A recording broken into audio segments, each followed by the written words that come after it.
नमस्कार दोस्तों। युक्ति आईएएस एकेडमी में एक बार फिर से आप सभी का स्वागत है।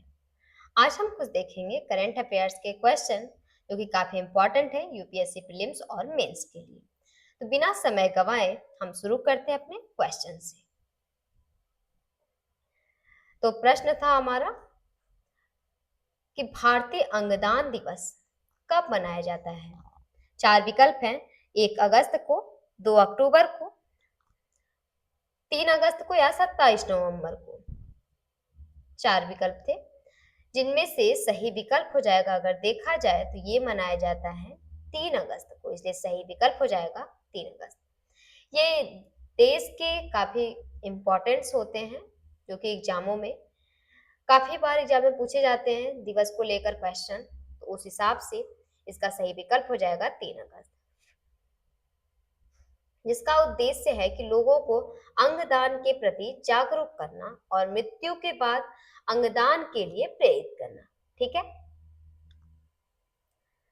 बात करें अगर 3 अगस्त की, तो ये 1994 को, जो कि एम्स नई दिल्ली में भारत का पहला सफल हृदय प्रत्यारोपण हुआ था, उसी की स्मृति में यह दिवस मनाया जाता है। इसमें नोटो मतलब national organ and tissue transplant organisation Bharat में अंगदान और अंग प्रत्यारोपण से जुड़े कार्यों का समन्वय करता है, जो कि अंग प्रत्यारोपण के मामले में भारत, अमेरिका और चीन के बाद अगर देखा जाए तो तीसरे स्थान पर है। अंगदान में मतलब कि बहुत सारे चीजें नहीं, अंगदान में से नेत्र हो गए, लीवर हो गए, ये सभी चीजें दान की जाती हैं। अगला प्रश्न आता है कि हाल ही में केंद्रीय मंत्रिमंडल ने प्रधानमंत्री किसान सम्मान निधि योजना को कब तक बढ़ाने की मंजूरी दी है। 2028 से 2029 तक, 2029 से 2030 तक, 2030 से 2031 या 2032 से 2033। तो केंद्रीय मंत्रिमंडल ने प्रधानमंत्री किसान सम्मान निधि योजना को जो कि बढ़ाने की मंजूरी दी है 2030 से 2031 तक, इसलिए सही विकल्प हो जाएगा 2030-2031, क्योंकि केंद्रीय मंत्रिमंडल ने पीएम किसान योजना को अगले 5 वर्षों के लिए बढ़ाकर वित्त वर्ष ये 2031 तक जारी रखने की मंजूरी दी है। सरकार ने इस योजना को वित्त वर्ष 2026-27 से जो कि इतने तक यानी 5 वर्षों के लिए बढ़ाया। इसमें योजना का विस्तार अगर देखें, योजना के विस्तार के लिए सरकार ने 3.15 लाख करोड़ के वित्तीय परिव्यय को मंजूरी भी दी है।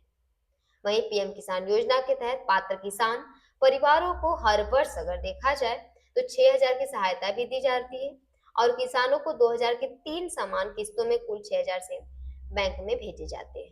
ये जो 6,000 रुपए दिए जाते हैं ये 3 महीने जो कि 3 समान किस्तों में दिए जाते हैं। इस योजना में सरकार डीबीटी मतलब डायरेक्ट बेनिफिट ट्रांसफर के माध्यम से सहायता राशि सीधे किसानों के बैंक खातों में भेजती है। अगर पूछा जाए ये क्वेश्चन, ये कैसे भेजा जाता है, ये राशि इनको किसानों को कैसे भेजा जाता है, डीबीटी के माध्यम से। अगला प्रश्न है कि हाल ही में क्लाउडेड लेपर्ड संरक्षण कार्य योजना कब जारी की गई। 5 जून 2026 को, 29 जुलाई 2026 को, 3 अगस्त 2026 को या फिर 15 अगस्त 2026 को। तो ये किया गया है 4 अगस्त 2026 को। भारत सरकार ने अंतर्राष्ट्रीय क्लाउडेड लेपर्ड दिवस के अवसर पर क्लाउडेड लेपर्ड संरक्षण कार्य योजना जारी की। इसमें यह कार्य योजना भारत सरकार मतलब जेईएफ ग्लोबल एनवायरमेंट फैसिलिटी और यूएनडीपी मतलब यूनाइटेड नेशन डेवलपमेंट प्रोग्राम के संयुक्त कार्यक्रम के तहत तैयार की गई है। ये सभी क्वेश्चन अच्छे से देखेंगे, जिसमें है कि यह योजना कोयम्बटूर में आयोजित राष्ट्रीय वन्य जीव बोर्ड, जिसे शॉर्ट में एनबीडब्ल्यूएल बोलते हैं, की अस्थायी समिति की 91वीं बैठक में प्रस्तुत की गई। याद रखेंगे 91वीं बैठक। क्लाउडेड लेपर्ड मुख्य रूप से देखा जाए तो पूर्वोत्तर भारत के घने वनों में पाया जाता है तथा दक्षिण एवं दक्षिण पूर्व एशिया के कुल क्षेत्र इसके उपस्थिति है। वही आईयूसीएन जो कि रेड लिस्ट में क्लाउडेड लेपर्ड को असुरक्षित श्रेणी में रखा गया है, यानी भविष्य में इसके विलुप्त होने का खतरा भी बना हुआ है।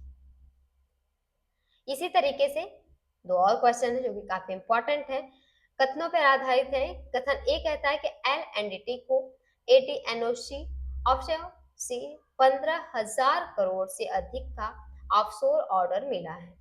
कथन भी यह ऑर्डर कंपनी की अल्ट्रा मेगा श्रेणी में रखा गया है। 4 विकल्प है, केवल ए सही है, केवल बी सही है, केवल ए और बी दोनों सही है, या फिर ए और बी दोनों गलत है। तो सही विकल्प हो जाएगा दोनों कथन सही है, क्योंकि एलएनडीटी को एडीएनओसी ऑफशोर से 15,000 करोड़ से अधिक का बड़ा ऑफशोर ऑर्डर मिला है, क्योंकि कंपनी इसे अल्ट्रा मेगा श्रेणी का ऑर्डर भी मानती है। एडीएनओसी की बात करें तो इसका पूरा नाम है Abu Dhabi national oil company, और यह यूएई की प्रमुख राष्ट्रीय तेल एवं गैस कंपनी है।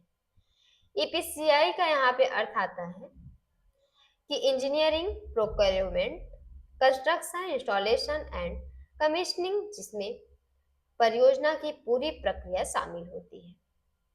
अगर ईपीसीआईसी का फुल नेम पूछा क्वेश्चन में तो आप ये बता सकते हो, engineering, procurement, construction, installation and commissioning.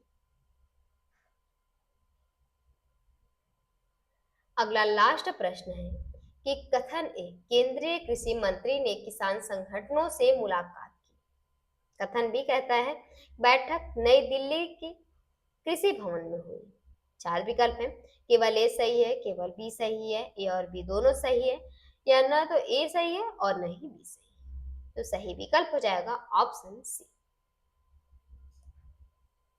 क्योंकि 4 अगस्त 2026 को केंद्रीय कृषि मंत्री शिवराज सिंह चौहान ने नई दिल्ली के कृषि भवन में किसान संगठनों के प्रतिनिधियों की मुलाकात की।